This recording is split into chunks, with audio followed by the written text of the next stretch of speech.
Assalamualaikum warahmatullahi wabarakatuh. Pada kesempatan kali ini, saya akan menjelaskan dari hasil proposal skripsi yang telah saya buat yang berjudul Pengaruh Motivasi Kerja dan Kepuasan Kerja Terhadap Kinerja Karyawan pada PT Damar Semesta Indonesia. Perkenalkan, nama saya Neng Anissa. Saya dari Fakultas Ekonomi dan Bisnis Universitas Bina Bangsa. Baik, langsung saja. Pembahasan yang akan saya bahas yaitu ada 3 bab. Untuk bab 1 yaitu pendahuluan. Di dalam pendahuluan ada latar belakang, identifikasi masalah, rumusan masalah, tujuan masalah, dan manfaat penelitian. Bab 2, kajian teoritik, diantaranya pengertian kinerja, faktor-faktor yang mempengaruhi kinerja, tujuan dan manfaat kinerja, indikator kinerja, pengertian motivasi kerja, indikator motivasi kerja, pengertian kepuasan kerja, variabel-variabel kepuasan kerja, faktor-faktor yang mempengaruhi kepuasan kerja, dan yang terakhir indikator kepuasan kerja.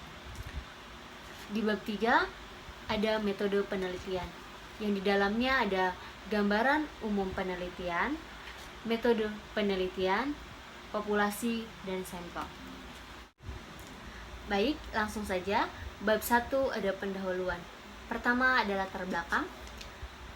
Keberhasilan suatu organisasi dalam mencapai tujuan bukan hanya tergantung pada keunggulan teknologi, dana operasional yang tersedia, serta sarana dan prasarana yang dimiliki, melainkan juga tergantung pada aspek sumber daya manusia. Faktor sumber daya manusia ini merupakan hal yang harus diperhatikan oleh suatu perusahaan. Kenapa? Karena sumber daya manusia yang membuat suatu perusahaan dapat bekerja dengan efektif, efisien, dan produktif. Pada organisasi perusahaan, jika kinerja sumber daya manusia baik, maka kinerja organisasi perusahaan akan baik juga. Kinerja seorang karyawan dalam organisasi sangatlah penting perannya bagi keberlangsungan organisasi itu sendiri. Dengan memiliki kinerja yang tinggi, diharapkan akan menciptakan hasil kerja yang secara kualitas dan kuantitas dicapai oleh seorang karyawan sesuai dengan tanggung jawab yang diberikan kepadanya demi kepentingan organisasi dalam mewujudkan tujuan, visi, dan misi perusahaan itu sendiri. Hasil wawancara dengan salah satu karyawan di perusahaan PT Damar Semesta Indonesia, belum optimalnya kinerja karyawan dan tidak sesuai dengan yang diharapkan. Hal ini terjadi karena karyawan kurang mampu menyelesaikan pekerjaan dengan tepat waktu.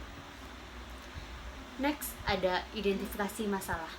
Di dalam identifikasi masalah ini, yang pertama, kinerja karyawan yang belum optimal pada PT Damar Semesta Indonesia. Yang kedua, minimnya pemberian dorongan atau motivasi dari atasan kepada karyawan PT Damar Semesta Indonesia. Yang terakhir, kurangnya kepuasan kerja karyawan yang mengakibatkan sering tertundanya pekerjaan. Selanjutnya ada rumusan masalah. Dalam rumusan masalah ini ada motivasi kerja X1, kepuasan kerja X2, dan kinerja kerja yaitu variabel Y. Dapat saya simpulkan bahwa pertama, apakah motivasi kerja atau variabel X1 berpengaruh terhadap kinerja karyawan atau variabel Y di PT Damar Semesta Indonesia? Yang kedua, apakah kepuasan kerja atau X2 berpengaruh terhadap kinerja karyawan di PT Damar Semesta Indonesia atau variabel Y itu sendiri? Yang ketiga, apakah motivasi kerja atau variabel X1 dan kepuasan kerja atau X2 secara bersamaan berpengaruh terhadap kinerja karyawan di PT Damar Semesta Indonesia? Selanjutnya ada tujuan penelitian. Di sini tujuan penelitian yang pertama, untuk mengetahui pengaruh motivasi kerja terhadap kinerja karyawan pada PT Damar Semesta Indonesia. Yang kedua, untuk mengetahui pengaruh kepuasan kerja terhadap kinerja karyawan pada PT Damar Semesta Indonesia. Yang ketiga, untuk mengetahui pengaruh kepuasan kerja secara bersama-sama terhadap kinerja karyawan pada PT Damar Semesta Indonesia. Jadi motivasi kerja atau X1 dan kepuasan kerja atau X2 itu berpengaruh bersamaan terhadap kinerja kerja atau variabelnya itu sendiri. Next, ada bab 2 atau kajian teori. Yang pertama ada definisi kinerja karyawan. Menurut Mangkunegara 2011 mendefinisikan kinerja karyawan adalah hasil kerja secara kualitas dan kuantitas yang dicapai oleh seorang karyawan dalam melaksanakan tugasnya sesuai dengan tanggung jawab yang diberikan kepadanya. Sementara, menurut Sinambela dan kawan-kawan pada tahun 2012 mengemukakan bahwa kinerja karyawan didefinisikan sebagai kemampuan karyawan di dalam melakukan sesuatu keahlian tertentu. Baik, selanjutnya ada indikator kerja. Yang pertama, kuantitas dari hasil, di mana kuantitas dari hasil ini diukur dari persepsi karyawan terhadap jumlah aktivitas yang ditugaskan beserta hasilnya. Yang kedua ada kualitas dari hasil, diukur dari persepsi karyawan terhadap kualitas pekerjaan yang dihasilkan serta kesempurnaan tugas terhadap keterampilan dan kemampuan karyawan. Yang ketiga ada ketepatan waktu dari hasil, diukur dari persepsi karyawan terhadap suatu aktivitas yang diselesaikan dari awal waktu sampai menjadi output, dapat menyelesaikan pada waktu yang telah ditetapkan serta memaksimalkan waktu yang tersedia. Yang keempat ada kehadiran. Tingkat kehadiran karyawan dalam perusahaan dapat menentukan kinerja karyawan. Yang terakhir ada kemampuan bekerja sama, diukur dari kemampuan karyawan dalam bekerja sama dengan rekan kerja dan lingkungannya. Baik, selanjutnya ada definisi motivasi kerja. Motivasi adalah serangkaian sikap dan nilai-nilai yang mempengaruhi individu untuk mencapai hal yang spesifik sesuai dengan tujuan individu. Nah, motivasi terbentuk dari sikap atau attitude karyawan dalam menghadapi situasi kerja di perusahaan. Nah, setiap individu dalam perusahaan ini berasal dari berbagai latar belakang yang berbeda. Maka, sangat penting bagi perusahaan untuk melihat apakah kebutuhan dan harapan dari karyawan itu sendiri, apa bakat dan keterampilan yang dimiliki, serta bagaimana rencana karyawan pada masa mendatang. Nah, jika perusahaan dapat mengetahui motif dan motivasi yang diinginkan karyawannya, maka akan lebih mudah untuk memotivasinya. Selanjutnya ada indikator motivasi kerja. Yang pertama ada penghargaan diri. Seseorang akan merasa terhormat apabila dia dihargai oleh orang lain dalam lingkungan kerjanya. Nah, situasi seperti ini akan mendukung orang tersebut untuk bekerja lebih baik lagi. Yang kedua ada kekuasaan. Seseorang akan termotivasi apabila diberi kekuasaan dan kewenangan atas pekerjaan secara utuh tanpa adanya paksaan dari pihak lain selama pekerjaan yang dilakukan tidak menyimpang dari tujuan perusahaan. Nah, yang terakhir ada kebutuhan keamanan kerja. Nah, kebutuhan untuk mendapatkan jaminan dan rasa tentram terlepas dari bahaya fisik serta terbatas dari rasa ketakutan, kehilangan pekerjaan, serta mendapatkan ancaman untuk masa depannya. Selanjutnya ada definisi kepuasan kerja. Menurut Hasibuan tahun 2013 menjelaskan bahwa kepuasan kerja adalah sikap emosional yang menyenangkan dan mencintai pekerjaannya. Nah, kepuasan kerja dalam pekerjaan adalah kepuasan kerja yang dinikmati dalam pekerjaan dengan memperoleh hasil kerja, penempatan, perlakuan, peralatan, dan suasana lingkungan kerja yang baik. Nah, kepuasan di luar pekerjaan adalah kepuasan kerja karyawan yang dinikmati di luar pekerjaan dengan besarnya balas jasa yang akan diterima dari hasil kerjanya, agar karyawan dapat membeli kebutuhannya. Selanjutnya ada variabel-variabel kepuasan kerja. Yang pertama ada turnover. Kepuasan kerja lebih tinggi dihubungkan dengan turnover karyawan yang rendah, sedangkan karyawan-karyawan yang kurang puas biasanya turnovernya lebih tinggi. Selanjutnya ada tingkat ketidakhadiran. Karyawan-karyawan yang kurang puas cenderung tingkat ketidakhadirannya atau absennya tinggi. Mereka sering tidak hadir kerja dengan alasan yang tidak logis dan subjek. Yang ketiga ada umur.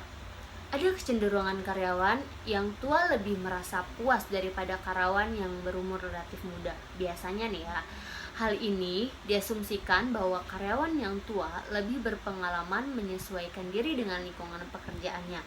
Sedangkan karyawan usia muda biasanya mempunyai harapan yang ideal dalam pekerjaannya. Sehingga apabila antara harapan yang ideal kerjanya sehingga harapan dengan realita kerja terdapat ketidakseimbangan yang dapat menyebabkan karyawan tersebut menjadi tidak puas. Yang terakhir ada tingkat pekerjaan.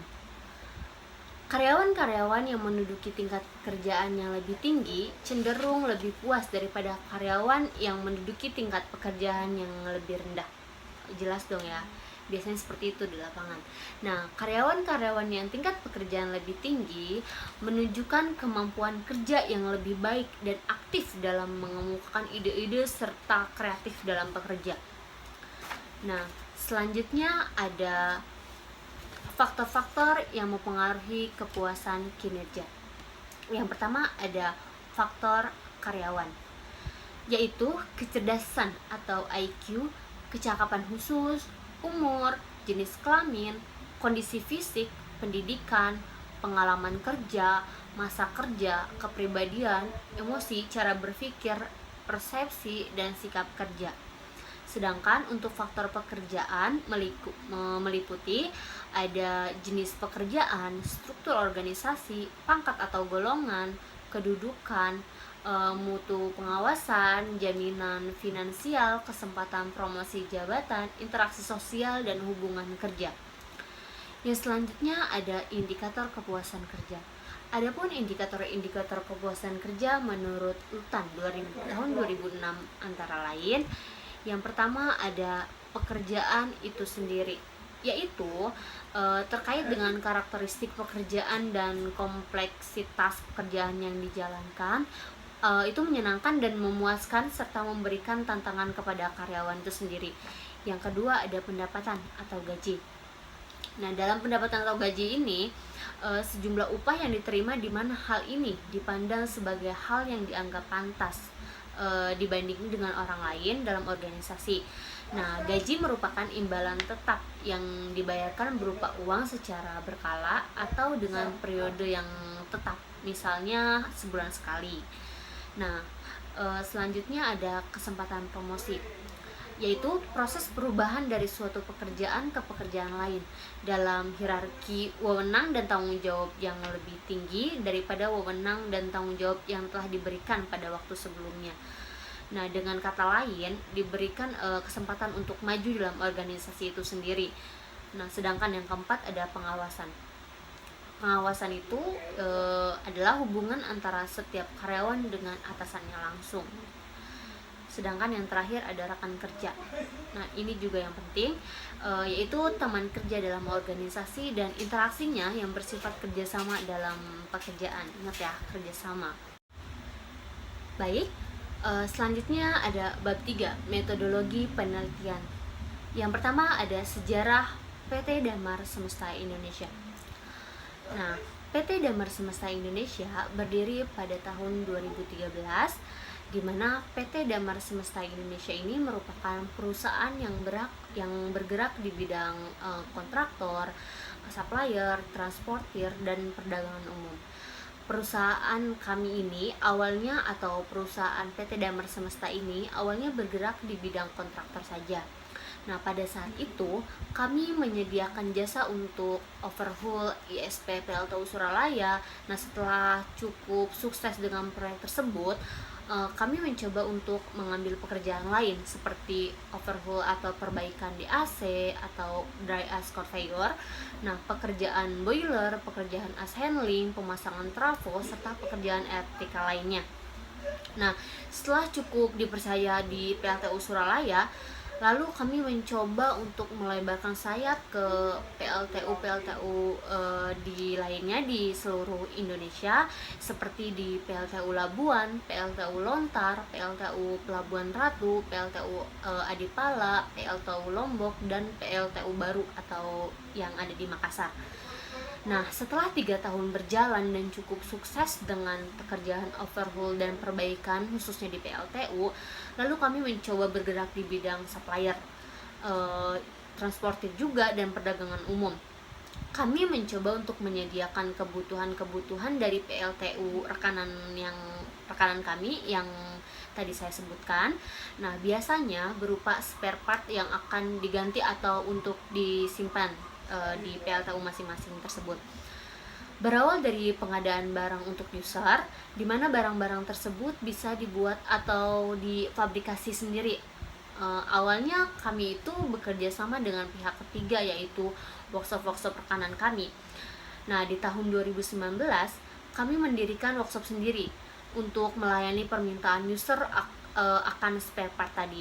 Nah, sampai hari ini kami sudah berhasil membuat spare part yang diminta user dengan hasil yang cukup memuaskan.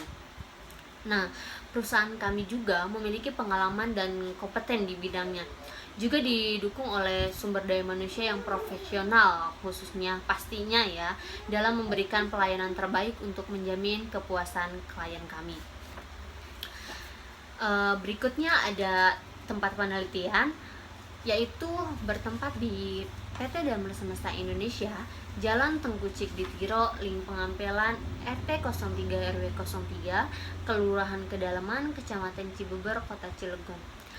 Waktu penelitian yang kami lakukan mulai dari bulan April 2021 sampai Juni 2021.